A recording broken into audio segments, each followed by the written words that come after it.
আসসালামু আলাইকুম ভিউয়ার্স। আজকে আমি শেয়ার করব মাত্র 3টি সবজি দিয়ে চাইনিজ ভেজিটেবলস। এই সবজিগুলোকে খুব সুন্দর করে পাতলা পাতলা করে কেটে নিয়েছি।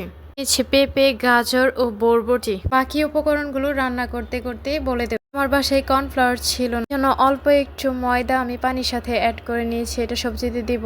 এখন একটি প্যানের মধ্যে তেল গরম করে তার মধ্যে রসুন দিয়ে দিয়েছি মাংস কুচি। এখন এগুলোকে অল্প ভেজে আমি গোলমরিচের গুঁড়া দিয়ে দিয়েছি। এখন সবজিগুলোকে অ্যাড করে একটু ভালোভাবে নেড়েচেড়ে এগুলোকে মিশিয়ে নেব।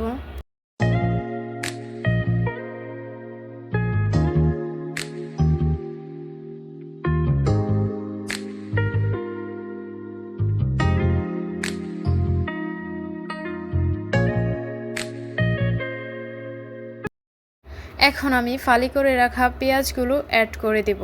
দিয়ে দিচ্ছি ফালি করে রাখা কাঁচামরিচ আর টমেটো কুচি দিয়ে দেব। টমেটোগুলোকে আমি ক্যাপসিকামের মতোই কেটে নিয়েছি। ক্যাপসিকাম যেহেতু বাসায় নেই, সেই জন্য আমি টমেটোটাই ক্যাপসিকাম হিসেবে ইউজ দিয়ে দিয়েছি টমেটোর সস। কষিয়ে নেওয়ার পর কর্নফ্লাওয়ারের পরিবর্তে যে ময়দার মিশ্রণটা করেছি সেটা এখন দিয়ে দেব। এখন দিয়ে দিচ্ছি ম্যাগি মশলা। এটা চাইলে আপনারা নাও দিতে পারেন, আবার আপনারা চাইলে টক দই বা দুধ ইউজ করতে পারেন। আমি তাও ইউজ করি নাই। আর দিয়ে দিয়েছি পরিমাণ মতো লবণ। এখন আমি 1.5 কাপ পরিমাণ পানি দিয়ে দিচ্ছি।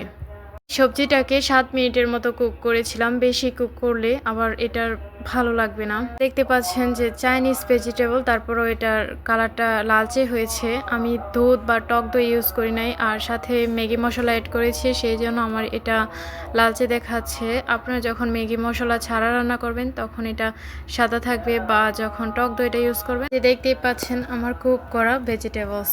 টেস্ট কিন্তু অসাধারণ ছিল। আপনারা চাইলে ট্রাই করতে